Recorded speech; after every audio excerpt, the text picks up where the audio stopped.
Hamjambo, habari za siku nyingi. Habari ya kazi.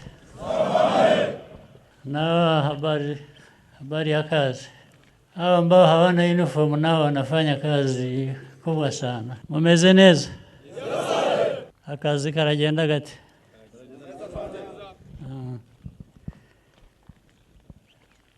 Nishimye kubona uyu mwanya ngo nze tuganire, ariko mbonereho no kubashimira akazi kenshi gakomeye kangombwa mumaze igihe mukorera igihugu. Iyo mukorera igihugu namwe muba murimo mukora akazi kanyu, sibyo?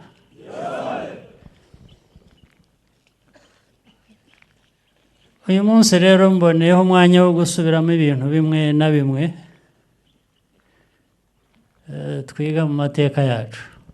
Amateka yacu yatwigishije byinshi tugomba kubakiraho, byinshi birimo akababaro, birimo ibihe bikomeye,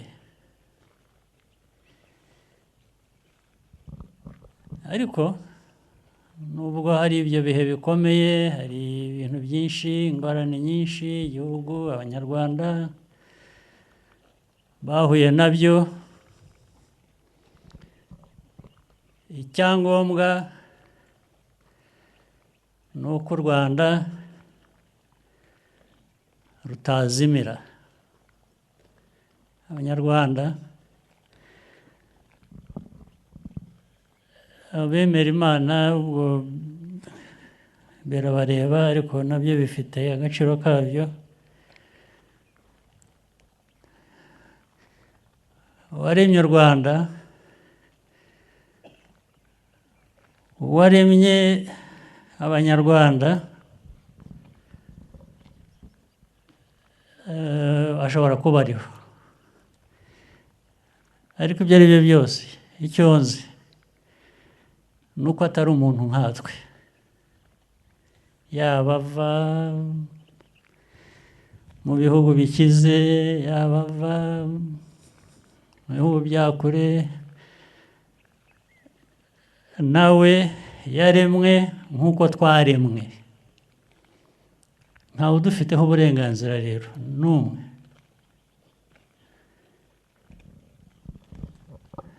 Nubwo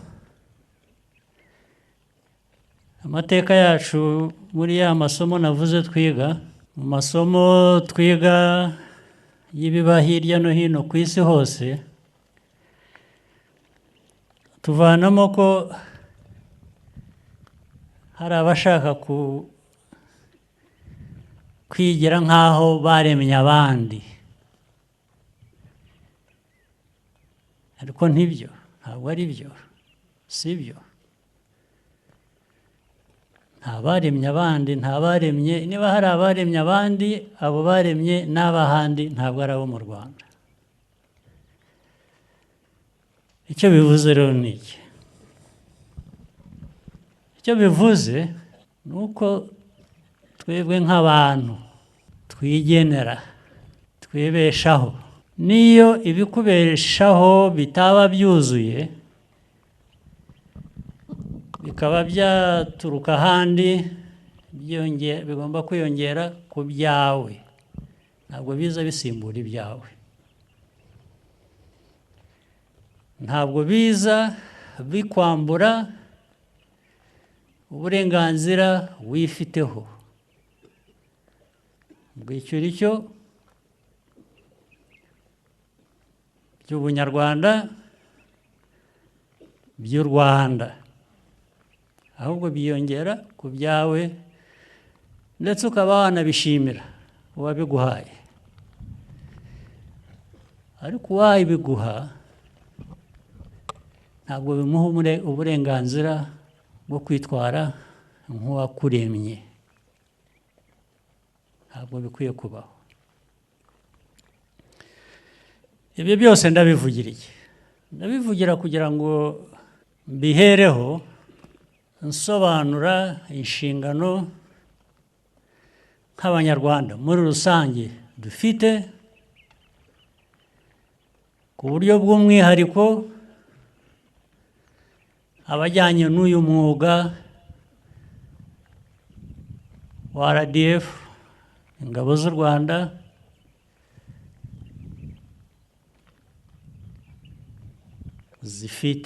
ingabo zifite inshingano nini. Buri munyarwanda yifiteho inshingano, RDF ifite inshingano ku gihugu kugira ngo kibe ko gikwiriye kuba kimeze, ifite inshingano yo kurinda Abanyarwanda, kurinda ubusugire bw'u Rwanda, kurinda Abanyarwanda, kugira ngo bya ibirura murabizi, ibirura, hari abantu b'ibirura bameze, uhindukira wareba hirya bagashikura akawe bakagatwara, cyangwa se nawe bakagutwara. Ariko RDF icyo ishinzwe ni ukurinda u Rwanda, ni ukurinda Abanyarwanda ngo batazaribwa n'ibirura. Murabyumva? Niyo mpamvu mu kubashimira natangiriyeho, kurimo akazi muri iyi myaka ishize itari myinshi cyane, ariko na mbere yaho ubu u Rwanda ruba, hari ibihe bigenda bikagaruka. Nta myaka 3 cyangwa 5 se irashira kuva aho tubereye aha, imyaka 31, buri myaka 5, ubwo ni inshuro 6 hatabaye, imyaka 5 ntishira hatabaye icyugariza u Rwanda. Ibyo byugariza u Rwanda ntabwo bituruka ku Rwanda, bituruka ahandi. RDF mu nshingano zayo, cyangwa se n'u Rwanda ubwarwo, ntabwo rubayeho, ntabwo RDF ibayeho ariyo gushotorana, ntabwo dushotora. Nubwo muri uyu mwuga wa RDF urimo kurwana intambara, kurasana rwose, kandi kurasana bivuze harimo abapfa, harimo abakomereka, ariko ntabwo intego ari ukwica cyangwa ari ugukomeretsa, keretse iyo abandi batumva u Rwanda, badakunda u Rwanda, badashaka u Rwanda, bateje intambara ku Rwanda. Icyo gihe wa mwuga niho uzira noneho mu nshingano nyakuri. Icyo gihe intambara irarwanwa, kandi tugomba kuyirwana tugira ngo tuyitsinde. ntabwo ari ukurwana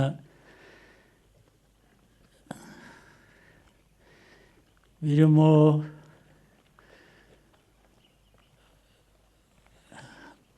kubabarira cyangwa se gusaranganya ngo nakoze bimwe aha reka njye gukora n'ibindi aha reka tubyoroshye turabikomeza ahubwo bikagera kuri buri wese mu bari kuri urwo rugamba yaba twe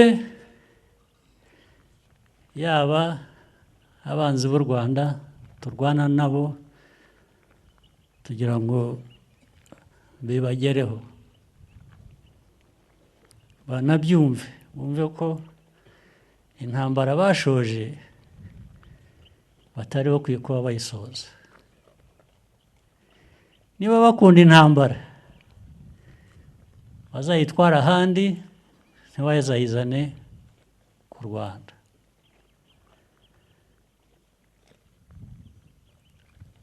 rero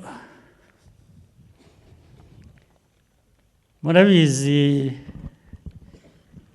ntabwo imyaka irashira ari myinshi iyo ubona abantu bajya ku maradiyo nta soni nta kwikanga bakavuga ko bagiye gusenya u Rwanda bazavanaho ubutegetsi bw'u Rwanda bashyireho ubwo bashatse bazica bakize abo bashatse ku maradiyo bakuru b'ibihugu bakabivuga ibyo bidusubiza inyuma bamwe tukumva muri ya mateka tukumva noneho hari abashaka rero kugenera u Rwanda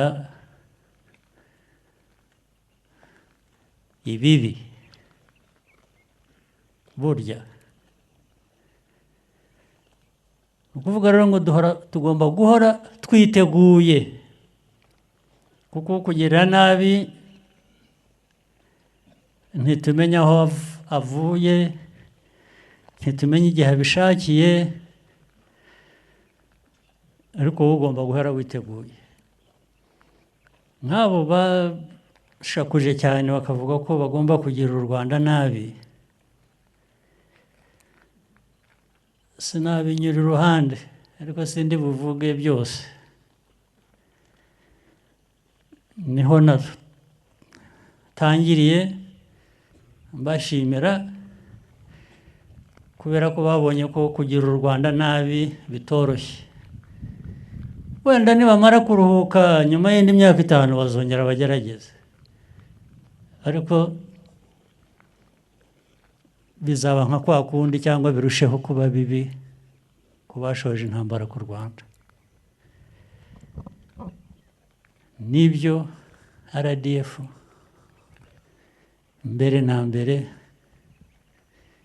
ishinzwe ingabo z'igihugu abashinzwe umutekano bose w'igihugu bafatanije nibyo dushinzwe ariko nanone ntabwo nshaka kubivuga gusa ngo bibe imvugo kugira ngo tube dutyo tube ingabo n'ab'umutekano duhora twiteguye guhangana n'ibibazo bigamije kugira nabi igihugu bifite icyo bidusaba byinshi icya mbere ni ukumva neza iyo nshingano kuri wowe ubwawe no ku gihugu muri rusange ndetse waba ukora wa mwuga uvunanye muri bya bihe bivunanye nk'ibyo nari maze kuvuga ntukore mbese ugakora nk'uwikorera, ukora nk'uwikorera ntawe usiganya, wumva ko ari ibyawe, noneho ugafatanya n'undi wumva ko ari ibye, niho ingabo z'igihugu zihurira kuri icyo ngicyo, ndetse ingabo z'igihugu zigahurira kuri ibyo hamwe n'abanyarwanda muri rusange mukomokamo, imiryango yanyu, kubababyara n'abandi.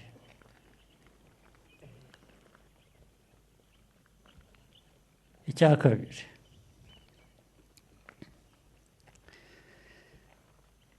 disipurine nayo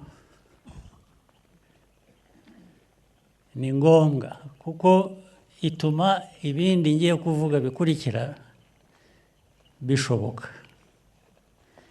Noneho muri ya nshingano ukaba umuntu wuzuye.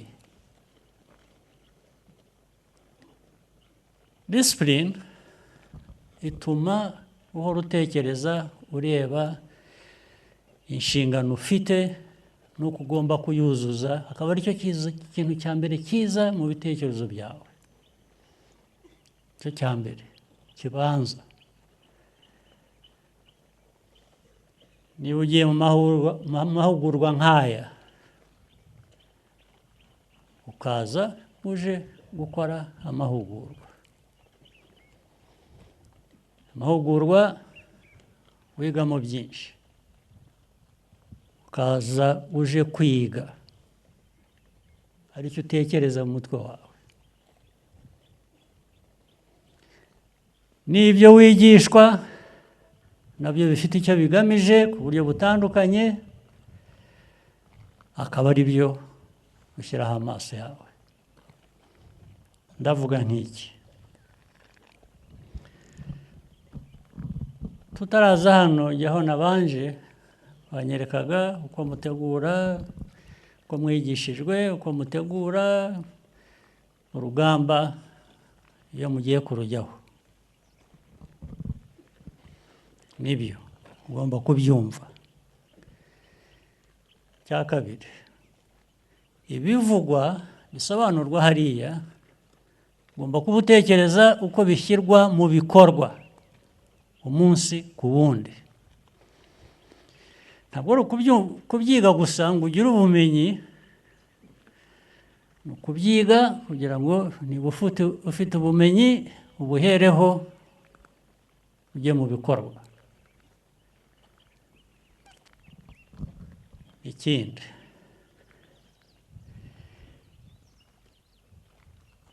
by'umwihariko hari ibintu byinshi biri muri ibyo mwiga bijyanye n'urugamba.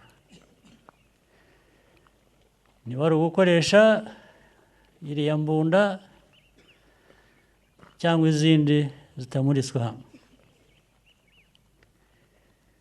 kwiga kuzikoresha kugira ngo bigere gute? Kuzikoresha kurasa umwanzi, kurasa wakuzanyeho intambara,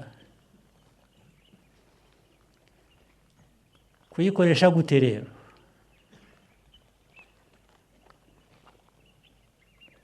Ikoresha gute? Ntabwo ari uyifata ugafata imbarutso ukarasa amasasu gusa, ntabwo uba warwanya. Ririya sasu risohoka rikwiye kugenda ryanditseho izina y'uwo urigeneye. Urumva icyo nshaka kuvuga?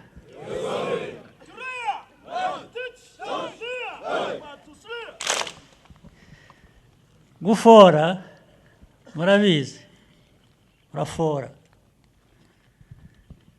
Ntabwo ari ugufora gusa ngo ure kuri isasu rigende. Urafora rikagenda ugahamya. Iyo ugiye gutangira rimwe abiri atatu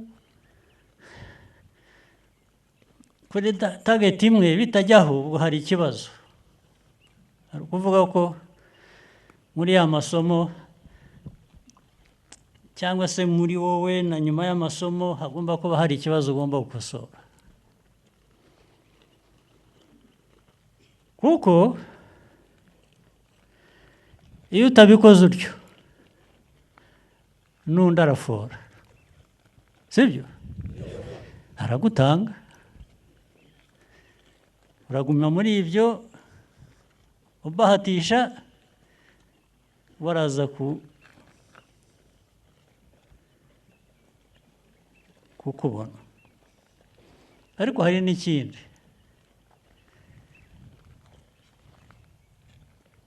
ubu kijyanye noneho n'ibijyanye na economy y'ibyo dukoresha. Nujya kugera kuri target ari uko wakoresheje amasasu 10, amasasu 10 ni ukuba n'andi 10 n'abandi 10 n'abandi 10 yabaye menshi. Ese uzajya uhora ubona amikoro yo guhora ugura amasasu yo kwangiza? Kandi hari amasasu amwe, hari ibisasu mwita ibisasu bimwe bisigaye bihenze cyane. Hari ibisasu kimwe gisigaye kigura nk'amadolari 3,000-5,000 rimwe. Ntabwo nirwa njya mu magambo menshi abisobanura, niba mwiga, niba mukurikiza umwuga murabyumva. Niba ari cyo ugomba guhanura mu kirere, ukohereza kimwe, ukohereza ikindi, ushakisha, ubwo kimwe 5,000, wohereje ikindi 5, urahushije ibindi 5, ubwo ni 15,000 ushakisha by'amadolari. Iyo ntambara uzayirwana ute? Ayo mikoro azava he? Ubu ni ukuvuga ngo urafasha umwanzi. Umwanzi ashobora no kukwihorera ya masasu ahenze akabanza akagushyiraho, sibyo? Ibyo ni byo mukwiriye kuba mutekereza inyuma y'ibyo byose by'aho munyura, ibyo mwigishwa, ibyo mubwirwa. Ugomba guhamya intego, ugomba kumenya gukoresha igikoresho nka kiriya cyangwa n'ibindi ndetse bikomeye cyane kurusha. Ugomba kumenya kubikoresha. Ntabwo ari bya bindi bya kera cyangwa by'abantu bemera indagu. Indagu murazizi? Ntabwo ari byo kuraguza. Iyo babigiyemo kabaye, barakwica rwose. Umuti uri muri wowe, uri mu cyombo cyawe, uri mu ko ugikoresha. Uzakubeshya ibindi, uzamenye ko ariho yakuguriye coffin. Coffin ni iki? Isanduka. Uzakubeshya ibyo bindi ko hari ibindi bibigena, yakuguriye isanduka bazakubikamo. Nta bundi buryo. Ariko si wowe gusa. Nutuzuza izo nshingano, ukajya muri iyo sanduka wayishyizemo n'abandi abo wagombaga kuburengera utashoboye gukora neza, bakagerwaho n'umwanzi nabo, icyo gihe bagendera gutyo nk'uko byakugendekeye. Turabyumva ibyo ngibyo.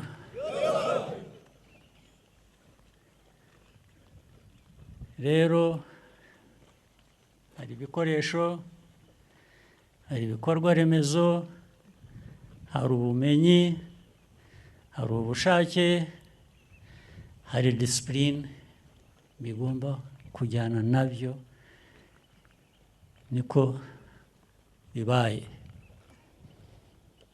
nta kundi niko biri. Iby'umwanzi ntawe ubigena, ntabwo tuzamenya umwanzi. Urabizi hari n'umwanzi gusa mutagira n'icyo ubundi mufite mupfuye,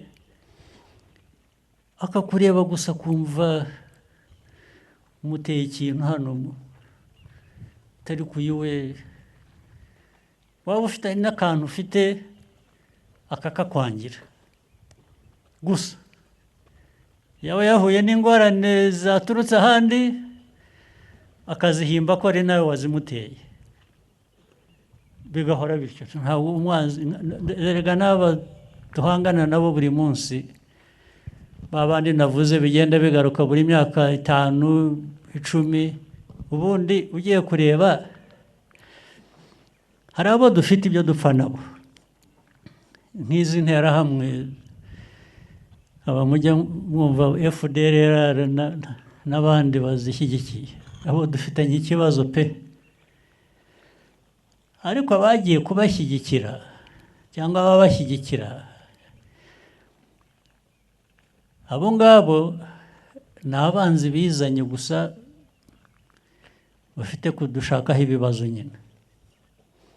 Nibo bavamo abavuga ko, bakabivuga no ku mugaragaro nta soni, ko bazatugirira nabi. Ndetse ntibigarukiraho. Aya mateka yacu tuvuyemo, sinirwa njya mu ya kera cyane, hari ya kera y'ubukoroni n'ibyavutse kubera ubukoroni bikagera ku bibazo by'imyaka 31 ishize.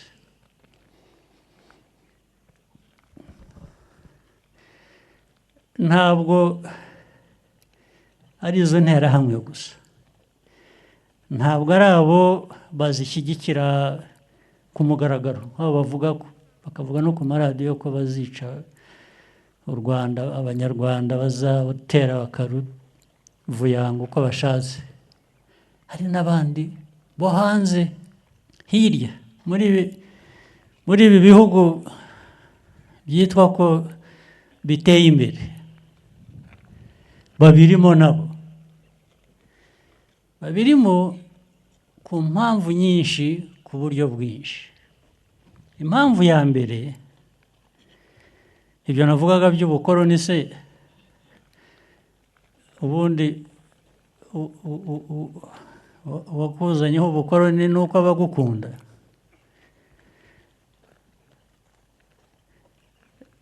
Icya kabiri, kubera ayo mateka rero nk'ayo, bashaka kubipfundikira kuko ni nayo yavuyemo n'ubwicanyi, kwica abantu kubera icyo bari cyo. Hano mu Rwanda twabonye imyaka 31 ishize, miliyoni y'abanyarwanda bagapfa, babifitemo uruhare. Nyuma yabyo rero bagerageje kugenda bahisha urwo ruhare. Urwo ruhare uko baruhisha, baragenda amateka bakayahindura, bakayagira ukundi, ndetse bagashaka kwerekana ko abishwe ari ikibazo cyaturutseho. Ntabwo ikibazo ari icy'abishe, ikibazo bakigize icy'abishwe. Ni nko kuvuga ngo nibo babiteye. Ubwo iyo bazanye interuro nk'iyo, icyo bivuze ni ukuvuga ngo barakwibagiza ya mateka bagizemo uruhare, ndetse wowe wo kubabonamo, ahubwo ibibazo bisigare hagati yacu nk'abanyarwanda, abishe n'abishwe, n'ibyo biri hagati yabo. Niba mubyibuka neza bigitangira muri UN hari umuntu wavuze ngo ibiriho mu Rwanda by'ubwicanyi igihe abantu bapfaga genocide iba. Hari umuntu mukuru cyane avuga ngo nta genocide iriyo. Ni nko kuvuga ngo aba ni abaginga b'Abanyafurika bicana nk'uko basanzwe, niko babaye. Abanyafurika baricana, bafata amacumu bakicana, bafata imihoro bagatemana. Ni ubuginga bw'Abanyafurika. Ubwo uruhare rwabo bo hanze ruvuyemo, hasigaye ubuginga bw'Abanyafurika, ubuginga bw'Abahutu n'Abatutsi mu Rwanda, ubuginga bw'Abanyarwanda, baba Abahutu baba Abatutsi, ni abaginga baricanye. Ubwo interuro irarangiye. Ni uko abantu bashaka ko ariko abantu bagomba kubyumva. Niba ariko abantu bashaka ko byumvikana, namwe se mwabijyamo mukabyumva gutyo?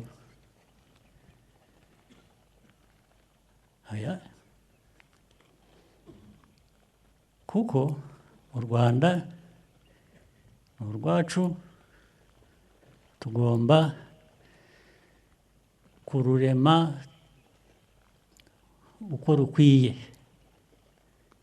Abanyarwanda bakaba uko bashaka kuba.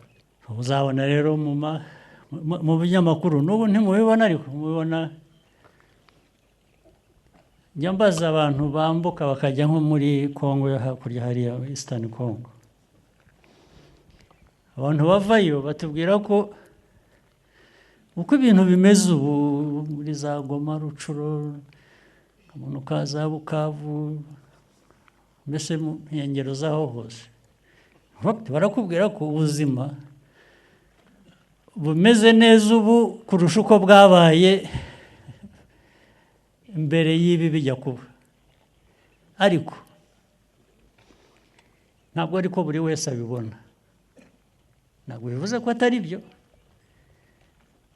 ahubwo nimujya gukurikirana mukareba neza, n'ubu murabibona. Abanyamakuru, ibihugu nyine ibyo byo hanze bita impatsi ibihugu, ababikoze abafite ayo mateka, bakagerageza kwerekana ko ibibazo ni M23, AFC, M23 n'u Rwanda na RDF. Iyi ngiyi RDF niza kuba iriyo, ibyo bavuga ntabwo ari byo yakora. RDF ibyo yakoze cyangwa ibyo yakora muribuka, ariko abantu bamwe banyuze hano n'amasanarize n'abandi banyuze hano bagaherekezwa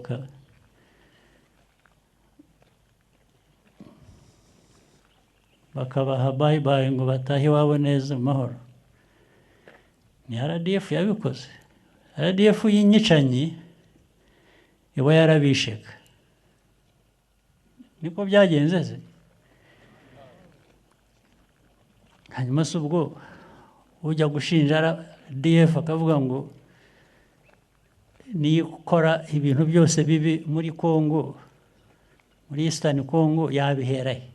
Kandi bakabikora ku buryo ari interahamwe, ari wazalendo, ari government iriho ubu ya Congo, ibyo ikora, ibyo yakoze bibi bigaragarira buri wese, byatumye n'impunzi zivamo zikaza hano, abandi bakicwa, n'uyu munsi abantu barakicwa. Byo ntabwo bajya babivuga, ntaho njya mbona jewe bivugwa byandikwa. Ubwo ariko bikubwira impamvu nyine niko bashaka ko ariko biboneka. Ku kibazo cyose kigize kibaho muri Eastern Congo cyangwa muri Congo yose ni u Rwanda. Ntabwo ari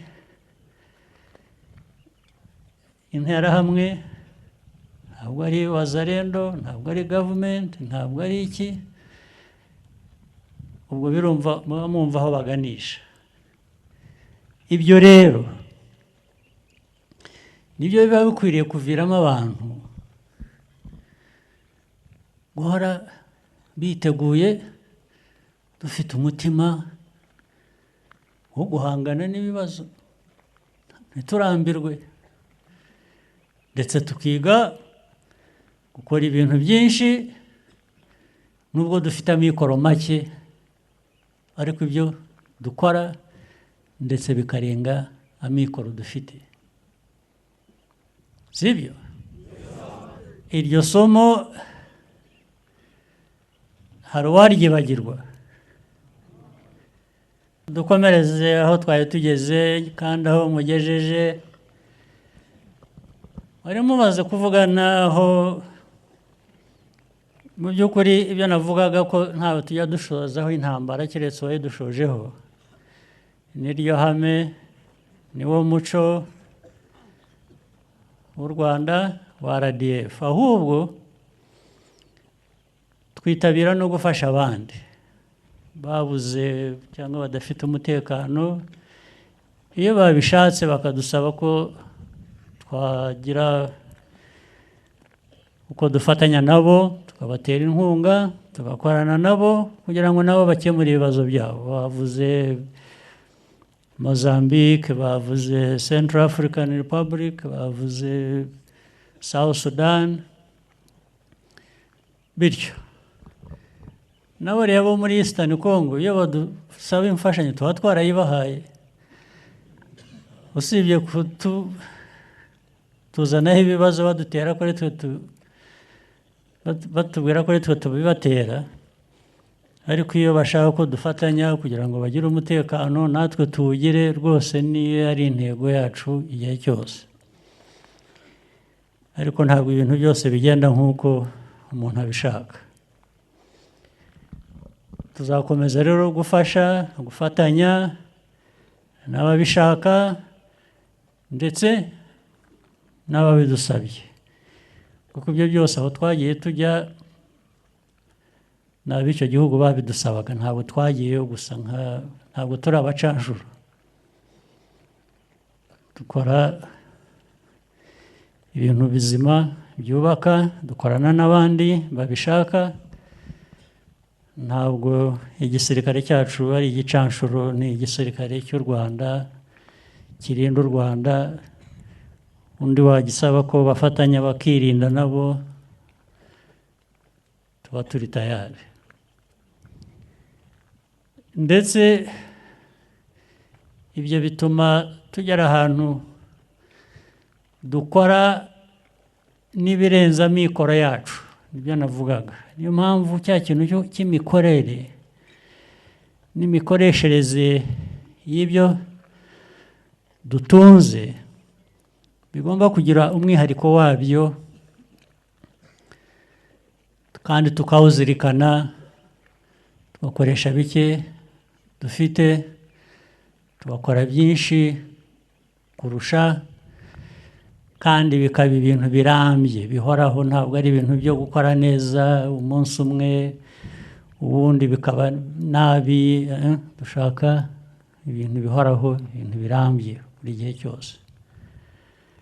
Niwo muco, icyo twifuza kubaka mu Rwanda, nta nubwo ari mu gisirikare gusa cyangwa mu byo kwirinda, oya, no mu bisanzwe. Uzarebe hari abantu bagera hano mu gihugu baturutse hanze, bahageze nk'ubwa mbere, bibwira ko igihugu cyacu gikize, gifite oil, gifite gas, gifite,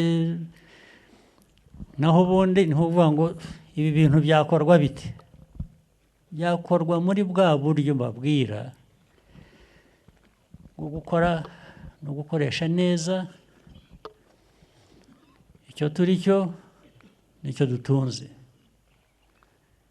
Icyo ngicyo ntituzagitakaze. Ni umuco, RDF ifite amateka yayo, aho ikomoka, no mu nzira yose yo kubaka igihugu cyacu kugeza uyu munsi, ariko ntibikora yonyine, ibikorana n'inzego zindi, ikorana n'abanyarwanda.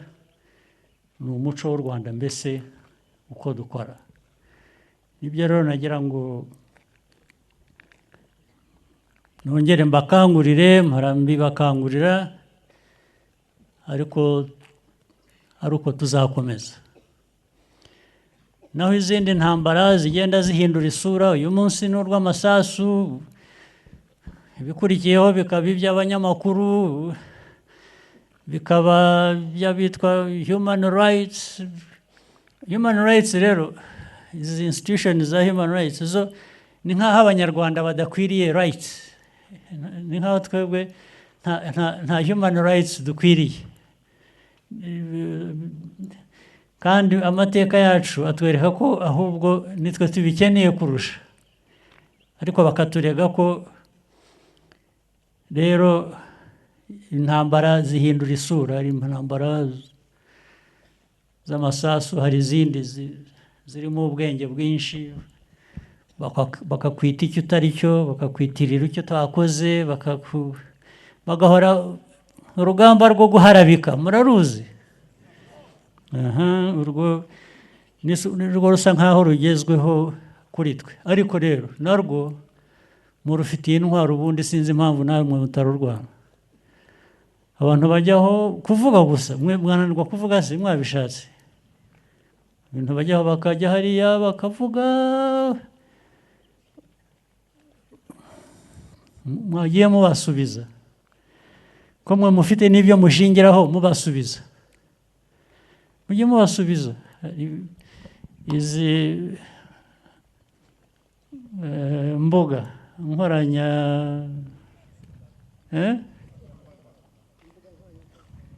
nkoranyambaga, hari uhejweho se keretse utashatse kujyaho. Ubeshya mwagiye mumunyomoza, ibyo byamunanira yazana intambara mukamurasa. Ikibazo kiri he?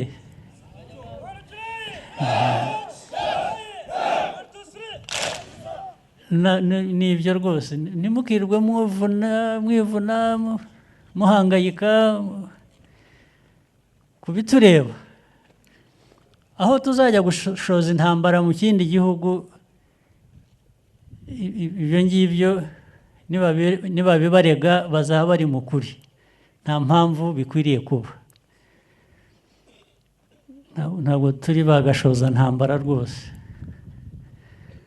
ariko kuba bakarwana ntambara byo turi byo. Biterwa n'aho tuyirwanira n'uko yaje n'ibitureba muri iyo ntambara. Ibisigaye turagumya tugerageze ibishoboka byose tubagezeho bituma akazi kagenda neza. Mushobora gukora akazi, bimwe muzajya mubyumva ko hari ibyo twaba twifuza ariko tutabona, muzajya mubyumva ko ari ya mikoro adahagije dufite, ariko nabyo tukabiha igihe gusa, kuko iyo udafite mikoro ubu ntibivuze ko ejo utazayibuyafite. Niko kazi turimo, gushakisha mikoro ahora yiyongera ajyana n'ibyo dukeneye. Ariko igihe dufite bimwe bishoboka tujye tubikoresha neza, hanyuma ibintu bisobanuke. Hariho n'ibishoboka, nk'ubu twebwe nahoze mbaza kare, n'izi nyubako ziri aha n'ibindi bikorwa, mwari muzi ko hari ibyo dushobora kwikorera tutagombye gutegereza ibiva hanze. Ubu uko muri aha ibihumbi, dushyizeho uburyo buri wese agakoresha intoki ze, shyira itafari hejuru y'irindi. Ntabwo ari ngombwa ngo tujye gufata abantu bazaza bakaduhenda ngo ngiye kugira ngo nshyire mva n'itafari aha ndishyira aha nubake izi nzu zose muragomba kumpa miliyari 20 mwabikoze mukazitwara izo 20 mwebwe cyangwa ntabwo no kuzitwara no kuzizigama ahubwo kuko ni ibyanyu byose reka bari ko dukora rero reka bari wo muco wacu sibyo icyo narangirizaho ibyo byose nta wabikora adafite ubuzima sibyo mugerageze kurinda ubuzima bwanyu hari inzego zibishinzwe no muri RDF hano